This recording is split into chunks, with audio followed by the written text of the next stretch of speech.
तो कोई गाँव में नहीं घुसने देगा।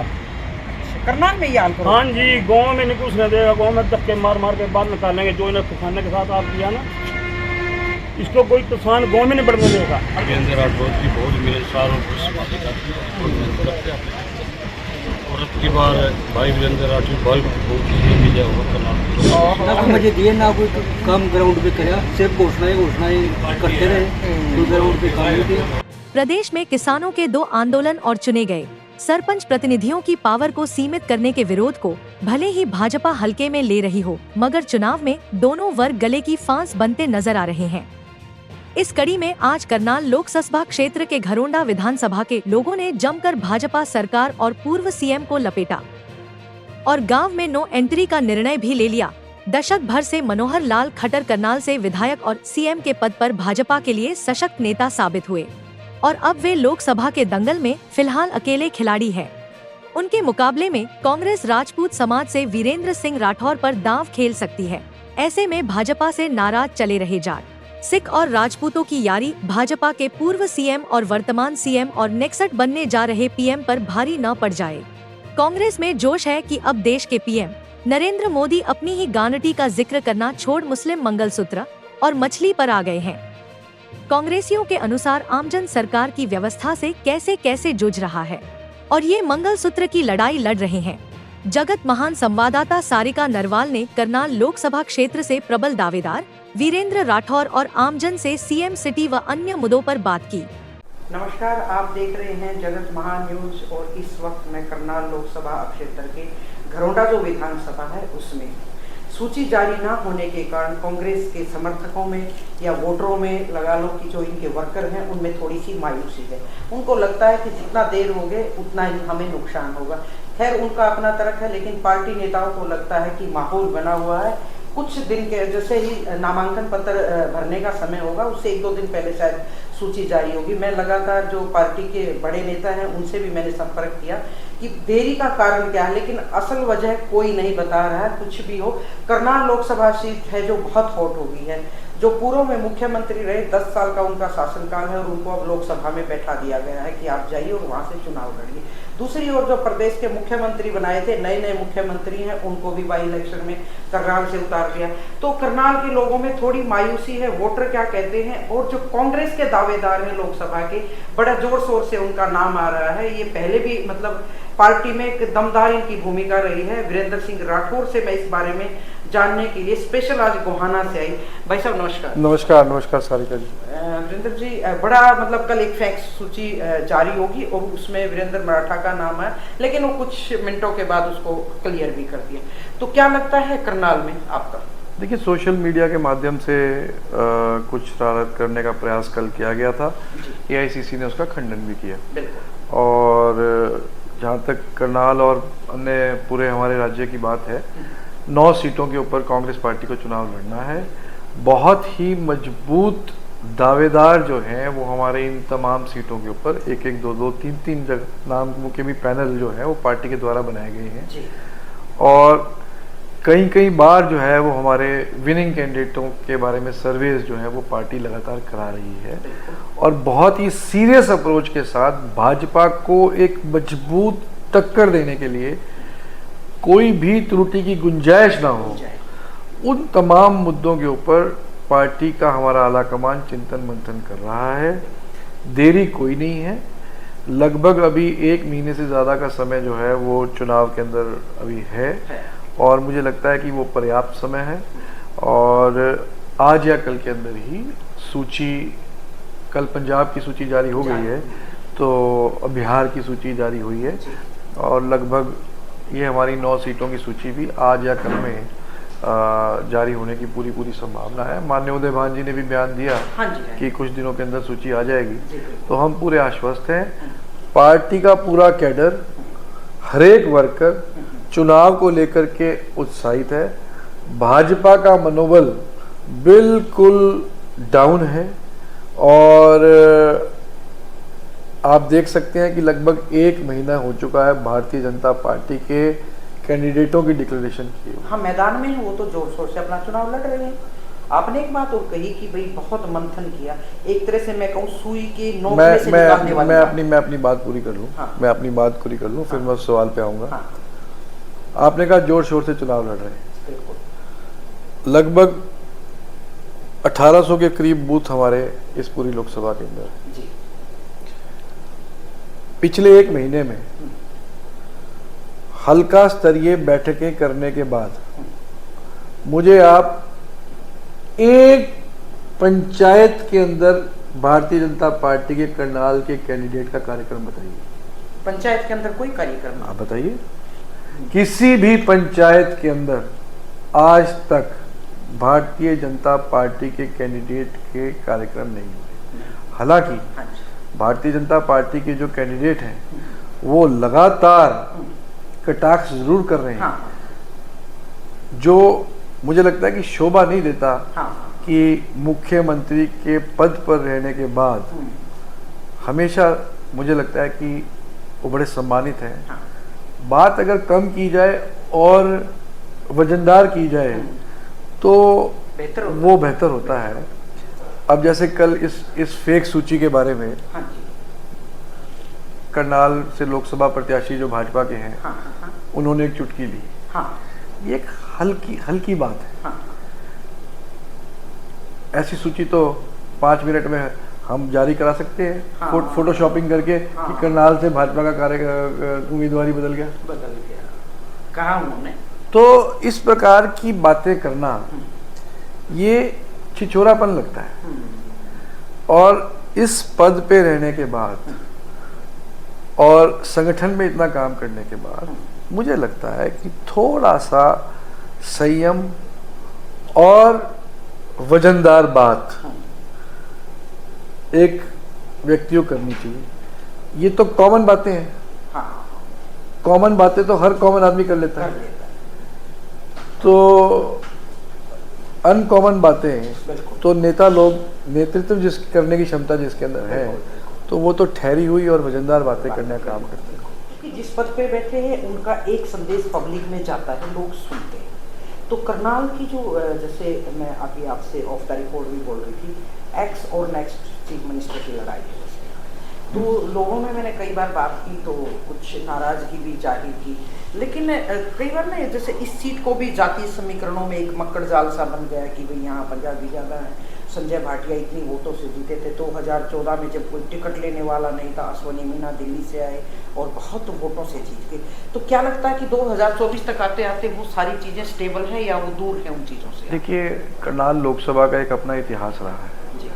ज़्यादातर हमारे यहाँ पे कैंडिडेट्स, और वो किसी भी राजनीतिक दल के हों, वो कहीं ना कहीं बाहर से लोग आते हैं, चुनाव लड़ते हैं, कुछ समय कुछ साल यहाँ व्यतीत करते हैं और फिर चले जाते हैं। तो पॉलिटिकल टूरिज्म मैं हमेशा से बोलता आया हूँ। मैं पिछले लगातार कई वर्षों से बोल रहा हूँ कि करनाल को राजनीतिक दलों ने राजनीतिक पर्यटन का केंद्र बना दिया।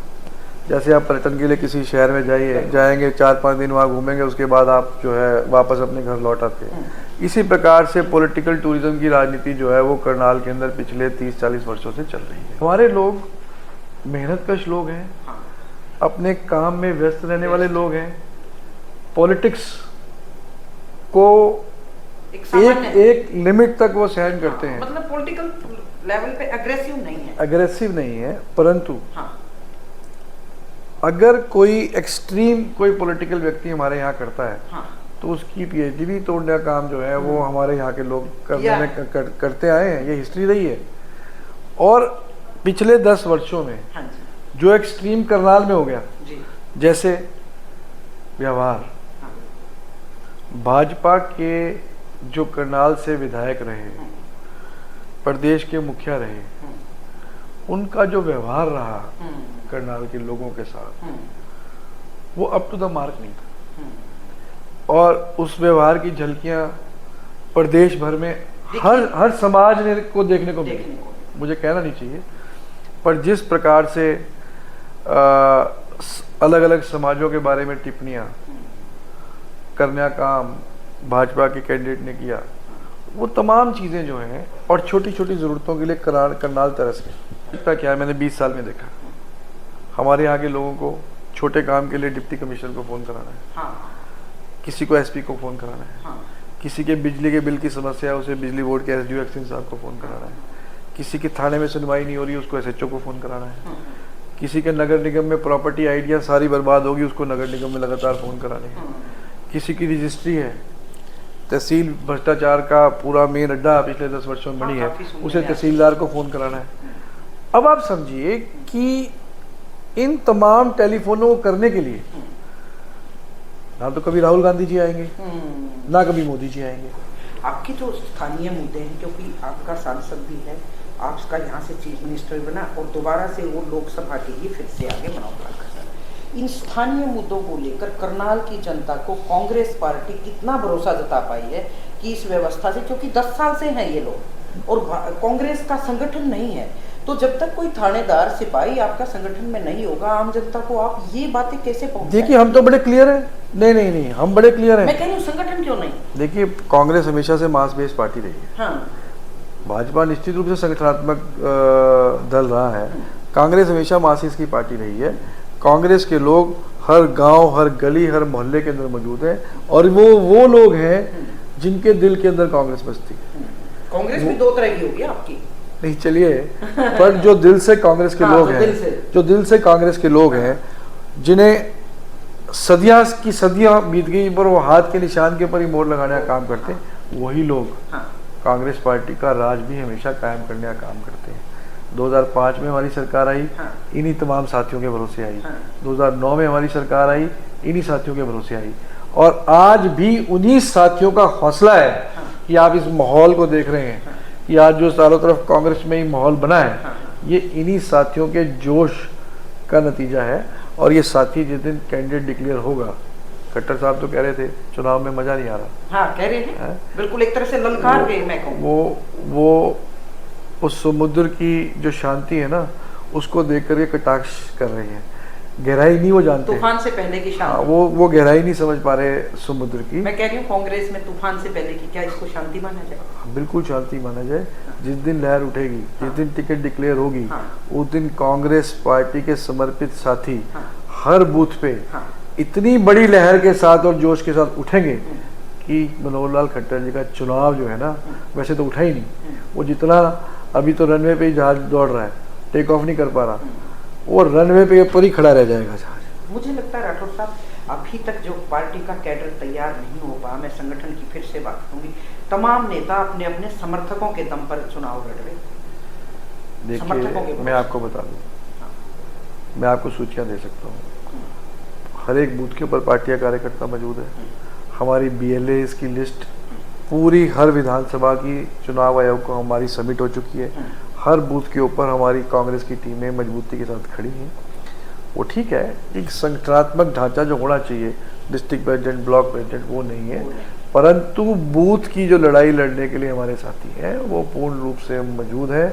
सबकी BLAs की हमने हल्के वाइज अपने BLA 1 BLA 2 सब हमारी सबमिट हो चुकी हैं और सब लोग चुनावी मोड के अंदर है। आप देखिएगा कि बेहतरीन नतीजे जो हैं वो कांग्रेस पार्टी के पक्ष में यहाँ आएंगे। गड्डी दौड़ेगी, निश्चित रूप से दौड़ेगी। और राठौर साहब देखिए, पार्टी जिसको भी भेजेगी चुनाव लड़ने के लिए, कांग्रेस के समर्पित साथी उसको जिताने का काम करेंगे। बहुत बहुत शुक्रिया।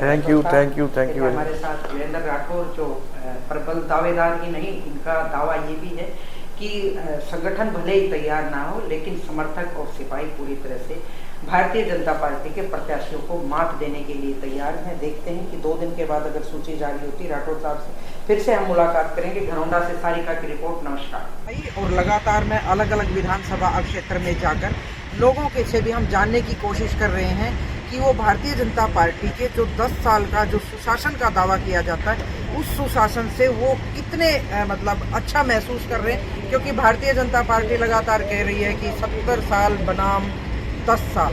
तो ये पब्लिक से जानना जरूरी है, वो अपने मन की बात करते हैं, पब्लिक के मन की कोई सुनता नहीं, तो एक मीडिया पर्सन का काम होता है वो पब्लिक के मन की बात सुने। गर्ग साहब, मैं आपसे ये जानने की कोशिश करूँगी कि चुनाव की तो एक तरह से चुनावी रंग माहौल चढ़ गया, ले हो गई है, करनाल में भी टिकट भी आपकी आने वाली है शायद, तो क्या लगता है आपको इस बार किसकी गड्डी दौड़ने वाली है? अच्छा, कांग्रेस की गड्डी की बार हाँ जो है ना दौड़ेगी, क्योंकि लोग जो है ना हाँ जी सरकार से तंग आ चुके हैं, क्योंकि सभी लोग जो है ना लाइन में लगे हुए हैं। हाँ। चाहे किसी भी क्षेत्र का कोई भी काम हो, हाँ। सभी लोग लाइन में लगे हुए तंग आ चुके हैं। जनता उठ चुकी है, हाँ। जनता लाइनों में आकर हर टाइप की लाइन में चुकी है। ये बड़ी समस्या है। मैं जहाँ भी गई कि जो आईडी है और ये लाइन में लगने वाली जो बात है, असल मुद्दे क्या है? आपका नाम क्या है? मेरी गाँव कौन से हूँ, शेरपाल सरपंच। कौन सरपंच? बाप रे, सरपंच हो तो पिटाई हो रही है सरपंचों की तो। और सरपंच बीजेपी वालों को गांव में नहीं घुसने देते, तो बड़ी अजीब बात है। सरपंच आप भी आओ जी, क्या लगता है आपको? वीरेंद्र राठौर जी बहुत मिलनसार और खुशहाली करते हैं। और अब की बार भाई वीरेंद्र राठौर भाई बहुत ही विजय होगा कर्नाटक। ओहो, ये तो खट्टर के मुकाबले में इन्होंने तो वीरेंद्र सिंह को वीरेंद्र सिंह राठौर को जिता ही दिया। मैं ये जानने की कोशिश कर रही थी कि मुख्यमंत्री 10 साल रहे मनोहर लाल खट्टर, और सबसे ताकतवर आदमी है करनाल में, उनका मुकाबला करनाल की जनता कैसे करेगी, जो कांग्रेसी बताते हैं खुद को? करनाल की जनता को काम तो किए नहीं मैडम। सीएम सिटी के मजे लिए हैं आपने 10 साल? नहीं, हमने कोई मजे नहीं लिए ना कोई मजे दिए, ना कोई काम ग्राउंड पे कराया। सिर्फ घोषणाएं करते रहे, कोई ग्राउंड पे काम नहीं किया, और उनसे सब जनता परेशान है। तो इस परेशानी का क्या करेंगे आप? परेशानी तो ये जो हमारे कैंडिडेट है भाई साहब राठौर का, इसके साथ समर्थन उनका सब इसको यहाँ जाकर देखें। मैंने अभी तक है ना उनका नाम नहीं लिया है इस करनाल के जो घरौंडा में आज आई, और इनका कैंडिडेट वीरेंद्र सिंह राठौर है। मैं और 1-2 लोगों से और पूछूंगी आसपास कि वो वीरेंद्र राठौर की टिकट ले आए या उनका अपना दावा है, लेकिन बहुत लोगों से पूछा जो इससे आईडी से परेशान नज़र आए, और कुछ और लोगों की मैं सलाह जानने की कोशिश करूंगी कि उनका अपना क्या तर्क है। बाजी की नाम है? गुरबाज। और 10 साल सीएम सिटी के मज़े ले रखे हैं आपने, और दोबारा से फिर से करनाल से ही सीएम बनाने की तैयारी है। ये भी बड़ी हैरानी की बात है कि जो सांसद था उसको सीएम बना दिया, और जो सीएम थे उसको लोकसभा का प्रत्याशी बना दिया। तो कितने मज़े काटे आपने 10 साल? क्या मजे काटे थे, क्या क्या इसमें? क्या क्यों नहीं करा? बताओ आप बताओ मुझे, क्या नहीं किया? कोई काम नहीं किसी ने करिया जी। हाँ, जो ਜਿਹਦੇ ਕੋਲ ਜਾਂਦਾ ਸੀ ਉਹਨੂੰ ਅੱਗੋਂ ਖੁਦ ਕੇ ਪੈ ਜਾਂਦਾ। अच्छा। ਹਾਂਜੀ ਹਾਂ, ਉਹ ਬੰਦਾ ਬਣਾਉਣ ਵਾਲਾ ਹੀ ਨਹੀਂ ਸੀ, ਉਹਨੂੰ ਤਾਂ ਗਲਤ ਬਣਾਇਆ ਜੀ। ਅੱਗੋਂ ਵੀ ਇਹਦੀ ਜਿੱਥੋਂ ਦੀ ਕੋਸ਼ਿਸ਼ ਵੀ ਸਾਨੂੰ ਹਰਾਉਣਾ ਹੈ। ਇੱਕ ਤਾਂ ਕਿਸਾਨਾਂ ਦੇ ਖਿਲਾਫ ਹੈ, ਹਾਂਜੀ, ਦੂਜਾ ਇਹਨੇ ਕਿਸੇ ਮਜ਼ਦੂਰ ਦਾ ਕੀਤਾ, ਨਾ ਕਿਸੇ ਕਿਸਾਨ ਦਾ ਕੀਤਾ, ਨਾ ਕਿਸੇ ਵਪਾਰੀ ਦਾ ਕੀਤਾ। ਇਹਨੇ ਤਾਂ ਆਪਣੀ ਮਰੋੜ ਹੀ ਰੱਖੀ ਜੀ। ये जो बात कह रहे हैं ना, मैं एक बात बताऊं, हरियाणा में एक खास बात है, खासकर जाटों में, और बंसीलाल भी बोला करते थे कि हरियाणा की सड़कों के मोड़ और मास्टरों की मरोड़ निकालेंगे। तो ये तो अभी मरोड़ निकालने पे जुटे हैं। खट्टर साहब थोड़ा सावधान हो जाएं, और जिन लोगों की शिकायत है उनकी भी दूर करनी चाहिए। एक और है युवा, क्या नाम रहा? हर्षदीप। बड़े युवा हैं और बड़ा जोश लग रहा है। हाँ जी। कहाँ से हैं? सौंकड़ा से। सोकड़ा में गई थी आपके गांव में, नीलोखेड़ी में। हाँ जी जी। मैं किसी एक आपके कांग्रेसी के साथ एक दिन एक प्रोग्राम में गई थी। तो क्या काम करते हैं? खेती बाड़ी करना है, एग्रीकल्चर। तो क्या लगता है इस बार सरकार का? कांग्रेस सरकार ही आएगी। भाई ये सारे ही कांग्रेसी हैं इस घरौंडा में। अभी कैंडिडेट आपका मैदान में आ ही नहीं रहा, और बीजेपी बोल रही है कि डर के मारे नहीं आ रहे। डर के मारे नहीं आ रहे, टिकट मिलेगी तो आएंगे। अच्छा। तो गड्डी तोड़ाओगे? हाँ जी, पूरी जी। इतनी कमजोर पार्टी नहीं है बीजेपी, कहीं आप सोच रहे हो कि उनको हरा देंगे आप इतना आसान? कमजोर तो हो जाएगी आपकी, जो तो किसानों तक कर देने से कमजोर ही है। किसान आंदोलन को लेके मैंने काफ़ी किसानों से पहले भी बात करी। सबसे ज़्यादा नाराज़गी है वो किसानों में है, क्योंकि लंबे टाइम जो एक आंदोलन चला उसमें बहुत लोग, बहुत किसान मारे गए, और जो कांग्रेस है इसको एक मुद्दा बनाने के लिए तैयार है। एक और किसान मुझे नज़र आ रहे, किसान है? हाँ जी, किसानी करते हैं? हाँ जी, किसान। आजकल बड़ा गाना चला हुआ है किसानी पे, हाँ जी। क्या लगता है? कांग्रेस है, बीजेपी से बहुत तंग है जी। किस बात से? क्या कुछ नहीं, किसानों के खिलाफ हर बात में। कहाँ एक भी कोई ऐसा काम नहीं जो किसानों के खिलाफ। कितने नौजवान मरवा दिए। तो जो जैसे आंदोलन चले, पार्ट दो पार्ट चले किसानों के आंदोलन को लेकर, तो उस पार्ट में भारतीय जनता पार्टी कहती कि 70 साल में किसान का जो हमने किया, आय दोगुनी की 2022 तक, तो किसान क्यों नाराज होंगे? खाते में पैसे देखो आए होंगे 15 लाख। ना 15 लाख है जी, आय दोगुनी के बाद ना आय दोगुनी हुई।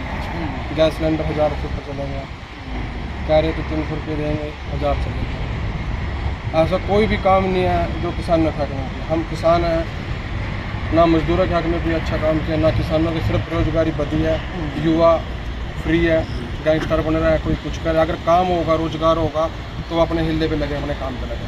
एक बहुत बड़ी बात है, जहां कल देश के प्रधानमंत्री मंगलसूत्र पे आ गए थे मुद्दों को छोड़ के, वहीं आम आदमी इन मुद्दों पर बात कर रहा है। ये बहुत बड़ी बात है, छोटी बात नहीं तो मैंने पिछले चुनाव में, जैसे आपने भी देखा 2014 में, 19 में, थोड़ा सा पीछे में, कई बार ये बात आई। कल देश के प्रधानमंत्री ने कहा कि अगर कांग्रेस बन गई, ये कांग्रेस की बात कर रहे थे, ये बाजी भी बात कर रहे थे कांग्रेस की, और नरेंद्र मोदी ने कहा कि अगर कांग्रेस की सरकार बन गई तो बहनों से मंगलसूत्र छीन के ले जाएंगे और उन लोगों को संपत्ति का बंटवारा कर देंगे जिनके ज़्यादा बच्चे हैं। लेकिन यहाँ तो मुद्दों पे बात हो रही है। बाजी आपका क्या कहना है? 70 साल पहले सारा कुछ कांग्रेस भी किया ही, जब तक ये मंगलसूत्र टूटे नहीं। ये जो भी आज ये किसी भी प्रदेश में जाकर देख लो, सब में पालतूबाजी, घर घर में पालतूबाजी। आज पंजाब के अंदर जाकर देखो, लोग बॉर्डर पे उठा के गोलियाँ मारी सीधी जाकर। कितना किसानों के साथ बुरा हाल कर रखा है। कल थोड़ी में गया पत्र था, घरों के ताले लगवा दिए थे क्या गया। क्यों? तो त्रोड़ी वाले को पूछो ना जाके, एक करके गिनते रहे तो सर दूसरे का रंग सब के ताले के बंदा सामने भी नहीं आना चाहिए। तो संबोधित किसको कर गए थे? ताले बंद हो गए तो संबोधित किसको किया थे रावड़ी ने? एक कर नहीं किया बस। मैं तो खैर नहीं गई और मैंने तो ये तानाशाही सरकार है जी, तानाशाही जहाँ भी देखो तानाशाही है, तानाशाही बिना काम नहीं है। तो आपको लगता है जो कांग्रेस पार्टी का मैनिफेस्टो है उस पे लोग मोहर लगाएंगे, या भारतीय जनता पार्टी जो मोदी की गारंटी चली हुई है पाजी एक तरह से, क्या लगता है आपको? मोदी की कोई गारंटी नहीं, सारे मोदी की क्या गारंटी है? मोदी